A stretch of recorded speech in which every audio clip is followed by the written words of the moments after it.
ప్రతి ఒక్కరి సహకారంతో ఉమ్మడి కరీంనగర్ జిల్లాను సమగ్రంగా అభివృద్ధి చేసుకోవాలని రాష్ట్ర వ్యవసాయ మార్కెటింగ్ సహకార చేనేత జౌళి శాఖల మంత్రి తుమ్మల నాగేశ్వరరావు అన్నారు.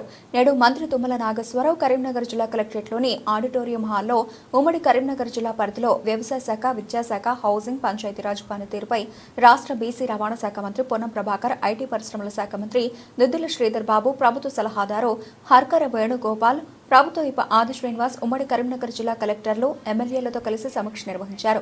ఉమ్మడి కరీంనగర్ జిల్లా పరిధిలో వర్షాభావ పరిస్థితులు, క్రాప్ బుకింగ్, సాగు వివరాలు, విత్తనాలు, ఎరువుల లభ్యత, రైతు భరోసా, ఆయిల్ ఫామ్ సాగు, ఇంద్రమహిళ మంజూరు, గ్రౌండింగ్ జరిగిన ఇళ్లు, ప్రభుత్వ పాఠశాలల్లో చేపట్టిన అభివృద్ధి పనులు, బడిబాట, మధ్యాహ్న భోజనం తదితర అంశాలను ఉమ్మడి కరీంనగర్ జిల్లాల వారీగా సంబంధిత జిల్లా కలెక్టర్లు వివరించారు. ఈ సందర్భంగా మంత్రి తుమ్మల నాగేశ్వరరావు మాట్లాడుతూ గత ఏడాదిన్నర కాలంగా గత పాలకుల హయాంలో అమలు చేసిన సంక్షేమ పథకాలను కొనసాగిస్తూ ఎన్నికల సమయంలో ఇచ్చిన హామీలను అమలు చేస్తున్నామన్నారు.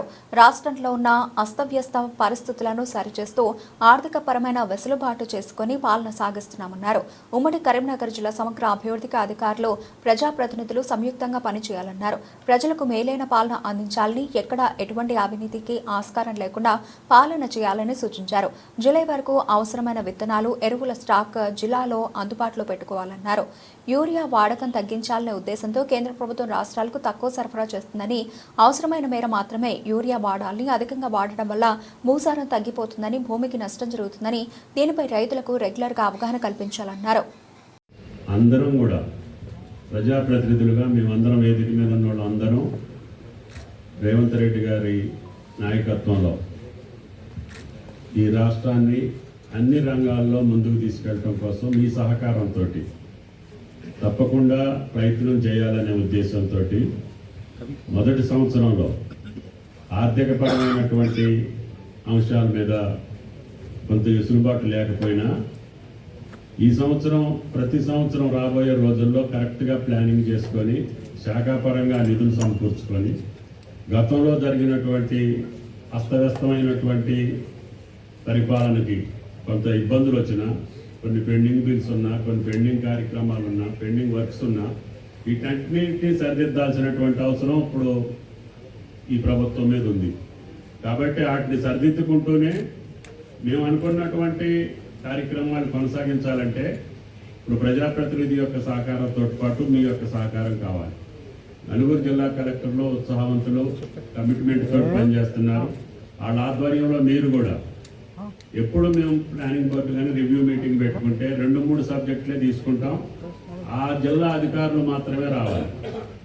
కలెక్టర్కి విజ్ఞప్తి, 4 సబ్జెక్టులు ఉంటే 4 సబ్జెక్టులకు జిల్లా అధికారులే రావాలి. కింద సబార్డినేట్స్ రావాల్సిన అవసరం లేదు.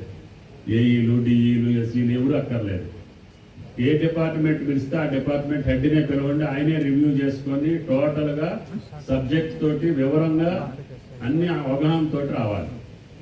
కాబట్టి దయచేసి డిస్టర్బ్ చేయొద్దు. కింద అధికారులందరినీ ఫీల్డ్లోనే ఉంచాలి ఎప్పుడు కంటిన్యూగా.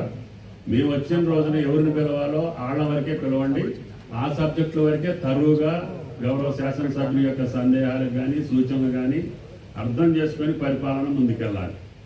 కాబట్టి దయచేసి ప్రతి మీటింగ్ కమిషనర్ గారు, అడిషనల్ కలెక్టర్ గారు, అధికారులకి, ఈ ప్రధానమైన 3 డిపార్ట్మెంట్లకు సంబంధించిన అధికారులకి, ఇక్కడికి ఇచ్చేసిన పాత్రికేయ మిత్రులందరికీ నమస్కారం. వర్షాకాలము, వ్యవసాయం, స్కూళ్ళు రీఓపెన్ చేస్తూ ఉన్న సందర్భంలో విద్యాశాఖకు సంబంధించి, అదేవిధంగా మరో ముఖ్య కార్యక్రమం ఇందిరమ్మ హౌసింగ్ సంబంధించిన సమీక్షా సమావేశం. గౌరవ మంత్రివర్యులు పెద్దలు తుమ్మల నాగేశ్వరరావు గారు రాబోయే 3-4 నెలలు కాలంలో ఒక ప్రణాళిక సిద్ధం చేసుకొని, గతసారి 15 రోజుల క్రితము అప్పుడున్న మన గౌరవ ఇన్ఛార్జ్ మంత్రివర్యులు ఉత్తమ్ కుమార్ రెడ్డి గారు సమీక్ష చేయడం జరిగింది.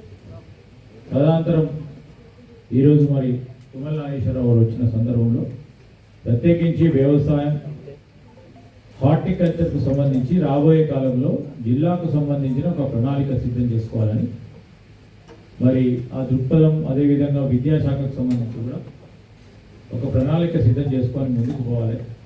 ఇందిరమ్మ ఇంకా గ్రౌండ్ కాకుండా ఉంటే గ్రౌండ్ చేసే ప్రయత్నంలో ఏం చేయాలో వారు చెప్పడం లేదు.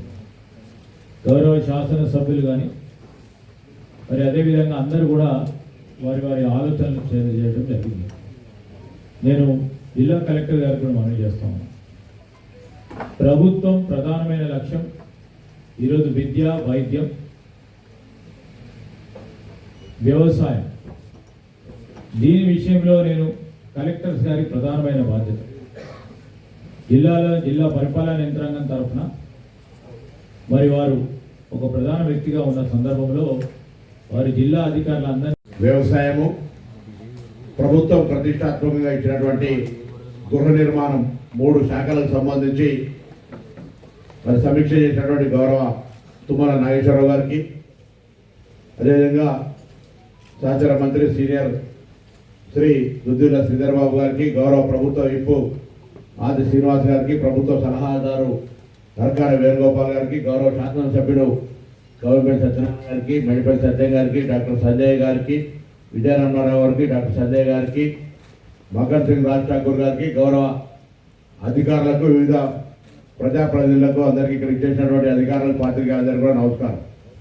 ఈరోజు 3 ప్రధానమైన అంశాలు వ్యవసాయానికి సంబంధించి దయచేసి అందరూ కూడా, అంటే డిపార్ట్మెంట్ కానటువంటి వాళ్ళు కూడా అందరూ కూడా వ్యవసాయానికి సంబంధించినటువంటి ఉమ్మడి కరీంనగర్ జిల్లాలో ఒక గుంట కూడా బీడు లేకుండా వాళ్ళు ప్రభుత్వం విత్తనాలు ఇస్తూ ఉంది, పంట సహకారం చేస్తూ ఉంది. అక్కడ స్థానిక ప్రజాప్రతినిధులతోటి లేదా గ్రామ స్థాయి సెక్రటరీ స్థాయి అధికారి దాకా ప్రోత్సాహం చేసి ప్రతి గుంటను మొక్కజొన్న వేసుకుంటారా, ఆయిల్ ఫామ్ వేసుకుంటారా, లేకపోతే డ్రాగన్ ఫ్రూట్ పెట్టుకుంటారా, కళ్యాణం చెట్టు పెడతారా, ఏదైనా కావచ్చు, మోటివేట్ చేసేటువంటి ప్రయత్నం చేయండి. ఒకటే సంవత్సరం 100% రీచ్ కాకపోవచ్చు, కానీ ఈ యొక్క నినాదం మన కరీంనగర్ జిల్లా నుంచి తెలంగాణకు స్టార్ట్ కావాలి. భూమి వృధాగా ఉండద్దు, ఏదో ఒక పంటను ఇవ్వాలి అనేటువంటి నినాదంతో, ఎందుకంటే వ్యవసాయంకు అత్యంత సాన్నిహిత్యంగా వ్యవసాయదారుడే మంత్రిగా ఉన్నటువంటి ఇన్ఛార్జ్ జిల్లా మంత్రి నుంచి ఈ ప్రారంభం కావాలని ఆకాంక్షిస్తారు. అందుకే వ్యవసాయ శాఖకు ఫస్ట్గా అందరూ సంబంధిత అధికారులు కానీ ఎవరు కానీ ప్రజాప్రతినిధులు అందరూ కూడా అగ్రికల్చర్ టాప్ ప్రయారిటీ చేయాలి. వరి